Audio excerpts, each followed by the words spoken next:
Welcome to the weekly show connecting you to your intuitive guidance system, Inklings with Irena. Thanks for being here. Today we're going to talk about how to spot the karma that's tripping you up. If we haven't met yet, my name is Irena Miller. I'm an intuitive energy guide and what I call an energy alchemist.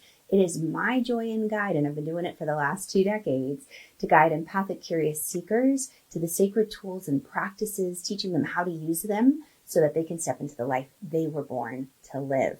So let's talk about karma in general. That's a word that gets tossed around a lot, but if we were to boil it down to its base essence, it's cause and effect. Somebody does something and it causes a ripple effect, and vice versa. Karma can be good just like it can be bad. And sometimes good karma can also have a lower frequency experience in our world too. So we have to be very careful with labels. But there are situations where we get tripped up, where karma shows up like a limiting belief or a self-sabotaging block, where we're just at that pinnacle, that moment of success, and we give up, we let go, or we trip ourselves up. Let's talk about how to spot that. And I want to do that in a couple different ways. One, I'm going to give you 3 points, my little energy recipe that I've made for this, to help you navigate these waters, to spot these moments more easily, as well as to navigate them and to have some kind of tool in order to move forward. So you don't have to keep repeating the same patterns. And let's talk about too, how karma can show up.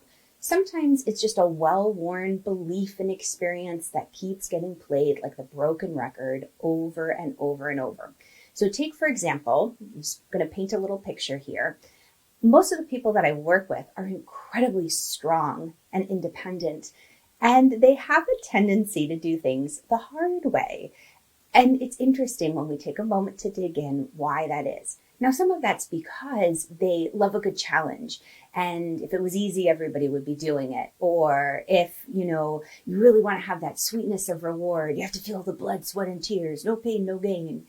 But what they come to discover, the more that I share with them, the techniques I'm going to share with you today, is that when you choose the path of least resistance, it's not always the easy path. So that can satiate some of my friends out there, some of you who might like the hard way, myself included. If I'm given a choice, I'll be like, oh yeah, hard way, please. It's kind of silly. But I enjoy the challenge. I enjoy the satisfaction of completing something that was challenging. Let's change the languaging a little bit from hard to challenging. And so what can happen though is in that independent streak, my strong and independent clients, when they're doing this, one, for example, tended to fall into a karmic pattern that they always chose the independent, hard, alone route. Essentially, when we dug down into it, what they realized, using this energy recipe I'm going to share with you, is that they fell into an old karmic belief from their ancestral lineage.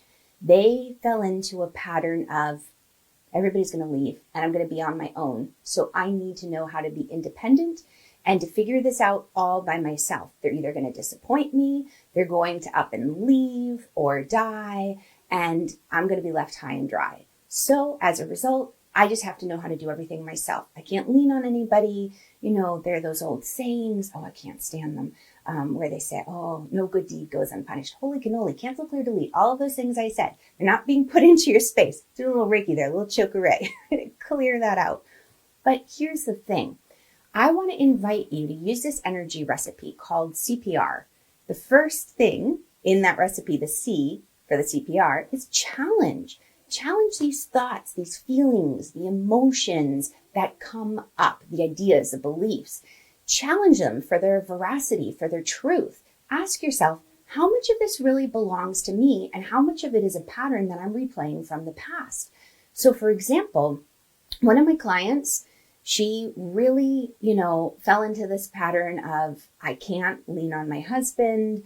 I can't lean on my team at work because I just have to know that I can do anything that I turn my hand to. I have to accomplish these goals and tasks and I can't rely on other people.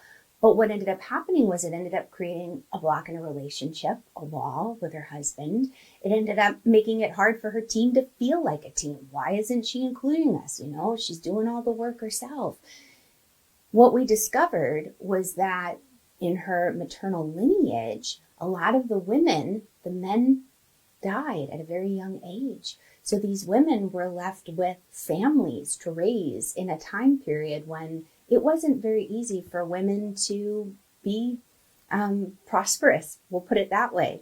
They didn't have access to things like getting credit cards or bank accounts without a man. So they had to figure out a way to be very industrious to survive. And so this woman, my client, she started going into survival mode. She started feeling like, I got to know how to do this all by myself. But it was alienating her. She was being isolated. And so these blocks kept coming up where she felt left out. She felt like, oh, I have to do everything by myself. Like, why isn't anybody helping me? I just want help. And everybody looked at her and they said, you're so strong. Why would you need help? You figure it all out on your own, or you never include us. So challenge these feelings and emotions when they come up. Ask yourself, this feeling of, I've got to do it all by myself, or, oh, the universe has it out for me. Ask yourself, how much of that belongs to you? How much is a pattern that's being perpetuated by maybe an ancestral belief in the lineage? The next part of that, the P, pause. So we have challenge. You challenge the thought, the emotion. How much of it belongs to you? How much belongs to someone else? It's just a percentage, and it's subjective, We're just playing here. There's no right or wrong answer. Then in the pause, you take a moment to pause and digest the data that's coming back to you. And you start to realize, oh, wait a second, a lot of this doesn't belong to me. Some of it, from my own life experiences that have perpetuated this belief. And that'll tend to happen. But in that pause, you get to move into observer role. So rather than being reactive to the emotion, rather than reliving the stories, you go into observer role, like you're watching a movie and you see it all play out so that you can spot the patterns. Then the R of CPR, so challenge, pause, reflect. Take that time to go down memory lane for a moment and you start to see the dots, how you saw the pattern and you connect them now through the reflection. You connect those dots and you say, wow, oh my goodness, I see how this happened with my mom. This is my client and her mom and her mom. And these men, they loved their families and they worked so hard, they just worked themselves into an early grave. Now, that's also another pattern that was being perpetuated with my client, that feeling, that need of, you always have to work, you have to work hard, you have to constantly go. And she was finding herself at the brink of burnout so often. So that's when she came to me and she said, what is going on? I know something's off. I'm feeling out of balance. I'm working too much. I feel disconnected from my husband. I don't feel part of my team at work. What's going on? And we could unpack it. We could challenge old feelings and beliefs and emotions and figure out, where is this coming from, rather than stuff it down and just try to push through it and be tough, pull up your big person pants and just get on with it. There's no crying in baseball. We need tools to be able to process these feelings. That's what I love to provide. And then in the pause, the observation and reflection, that's where you connect the dots. I invite you, use this energy recipe in your world.